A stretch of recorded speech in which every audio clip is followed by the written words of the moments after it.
Hello everyone. Today we are going to be building a profile view where we are going to display our username, email, when they joined, and give an option to log out. So to do that, let's first make a new file in our view models folder. Let's hit Command N. Make sure it's a Swift file. Click Next. We'll say Profile View Model. We'll define it as a class. We'll say Profile View Model, Observable Object, and we'll make an initializer. Now we'll need a user of our type TK user. So what I'll do is I'll define a variable of user of type TK user. So we'll do add published var user of type TK user. Now we have to build two functions. In one, we'll fetch the user, and in second, we'll have the ability to log out. Now in an initializer, we have our user, TK user. Either we can initialize it in our initializer, or we could do something like an optional TK user is equal to nil. Because remember, we might build a functionality where user can sign in anonymously. So we don't always have a TK user, and we won't always have our name, email, and since when they join to display. So we need a TK user to be optional, and we'll give the default value as nil. Now we'll build our function where we'll fetch the user. To do that, let's first import our Firebase and Firestore. Import Firebase. Let's also import our Firebase auth because we would be needing this to build our logout functionality also. And we'll import our Firebase Firestore. So let's start working on our fetch user function. We'll do func fetch user, and now we'll define the function body. We'll first get the user ID. We can do something like guard let user ID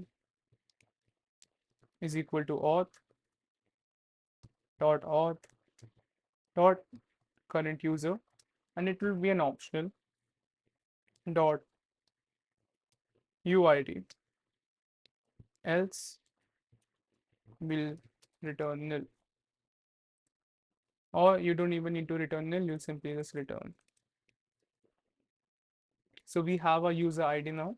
Now we can use this user ID to look up in our file. So we'll define our database. Let db is equal to firestore dot firestore. So we have a db now. Now we'll do db.collections, like similarly like we saved our name, email, and date of joining. So we'll do db.collection. Our collection was called users. Now we'll have document, and our document path would be our user ID. So we are inside the document of our user that we created while signing up. Now we'll just simply get this document and save our details. We'll do dot get document, and we'll use a completion handler. Firstly, we'll have it as a weak self. This is to prevent memory leaks. If you don't know weak self, please look it up. It's fairly easy to understand. If you want a video on weak self, please leave a comment and I'll make sure to do it. So we'll have our document as data, and let's name our arrow as arrow. And now we'll get our data inside a new variable that we'll name as user data. We'll use guardlet to do that. Guardlet user data is equal to data dot data, and we'll have a arrow as nil. Otherwise, we'll simply return. For comparison, you always put 2 is equal to signs. For defining, you put 1 is equal to sign. Now we will actually store our values inside a user variable that we created earlier. Self, we'll have an optional self dot user is equal to a TK user, and now we'll start using a user data. We'll say user data, and we give it as an ID Same with the name, user data, we'll have it as name. Same with the email, we'll have user data and we'll have name. And same with join, we'll have user data, join. Now we have wrap this inside a main queue using a dispatch main queue. So we'll have dispatch queue dot main dot async, and we have our user data. But there is a problem, type annotation. So instead of fixing it up here, we'll fix it in our TK user as we'll define it as string. Back from the database, we'll just simply have an empty user ID. Now we'll do a same thing for our name. A same thing for our email. And a similar thing for our join. And we'll do a similar thing for join in which it would be of time interval. And if we don't have it, we'll simply give a default value of 0. And that's it. That's it. We are done with the fetch user function. And we can start building our user in our profile view model. To do that, let's go to our profile view file in our views folder. And again, we are handling the case in which the user has not logged in or there might be a network error or something, so that we can later on implement an anonymous login. Or if there is a backend server error. To do that, we'll first check whether the user has signed in or not. So let's first define a state object. We'll have private var view model and we'll give it profile view model. Now let's start working on our body. So the first thing we'll do is we'll check whether a user is signed in or not. If he's signed in, then we'll show the name, email, and joined in. If he's not, then we'll simply say loading profile. So we'll simply use if let user is equal to view model dot user. Let me just fix this real quick. Otherwise, we'll simply have a text saying loading user. Now to actually build a view that a user will get after logging in. Now, you honestly, you can go ahead and build the entire view inside this if function. It's not really clean. So what I'll do is I'll actually use a view builder. So we'll go outside of our var body, but we'll stay inside a struct. We'll define a view builder. We'll have a func and not a struct. We'll say func and we'll call it something like profile login view. We need a user variable of type user that the function would require. And now we'll define a body. Now remember, we are building a view here, so we do need to return a view. So we'll simply say some view. Now we can start working on our profile login view. And we'll simply first pass it in our if function. And we'll give it a user that we just took from our view model.user in our if let. I want to display the user profile photo, the name, the email, the date when they joined in. We have not implemented the user profile photo. So let's start building that. So let's first build an edge stack. We'll have a placeholder for our profile photo. We'll simply use an fs symbol called person.circle. We'll have it resizable. Let's give it a framing. Width of 60 should be fine and height of 60. Let's give it some padding. Horizontal padding. Let's say 10. Now let's build a VStack which would have a name, email, and date of joining in. We'll simply have text as user dot name And that's it. We have a user.name displayed on our screen. User.name, we'll give it a bold font and we'll have it as a title field. We'll have another text, user dot email. We'll also have it as bold, but we'll have it as title too, slightly smaller than our username. And lastly, we'll have our interval, our join interval when they joined. So user dot joined. I don't really want it to be bold or give it a font title. I'll give it a foreground style of dot gray. Let me fix this real quick. This won't be very pretty, right? We're taking in the time interval since 1970. User won't quite understand what we mean by that.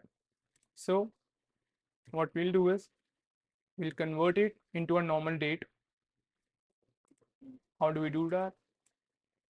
We'll remove this user dot joined. We'll have a string. We'll say date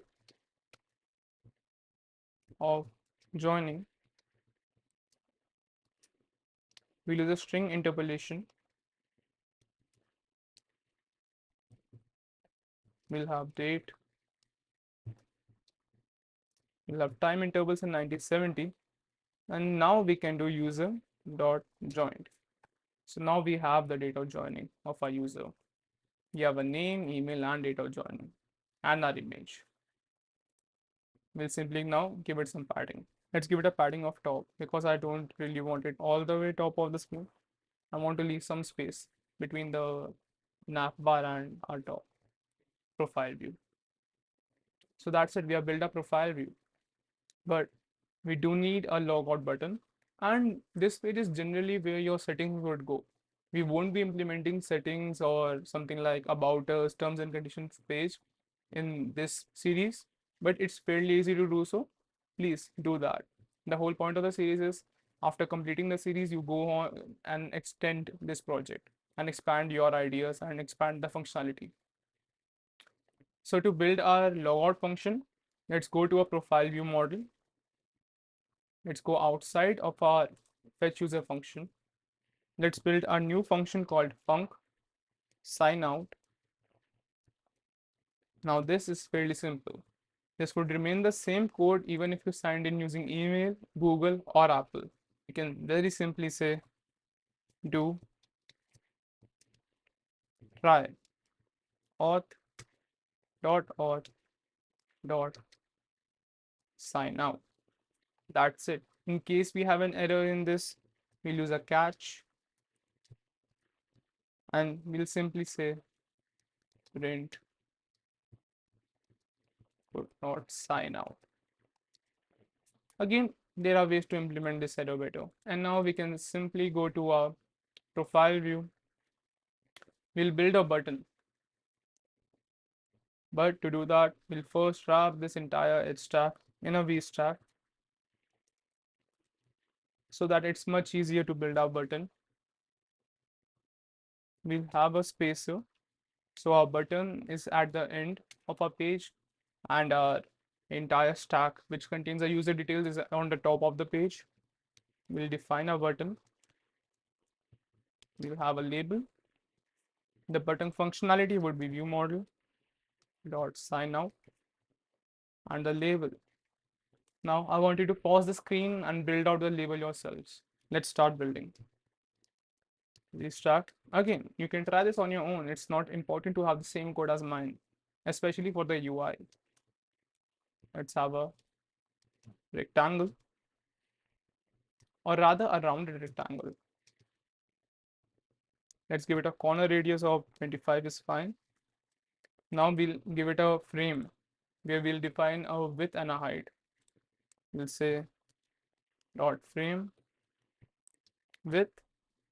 Let's give it a width of 300 or a height of 50. And now we'll have a text saying sign out. We'll have it in red, style dot red. And we'll have a font of title 3. And that's it. We have built our button and we have built our details of the user. Before moving on, let's change our accent colors. Currently they are blue and kind of ugly. It doesn't look that good. So let's go to our assets file in support. Let's go for our accent color. Now we'll support both light mode and dark mode.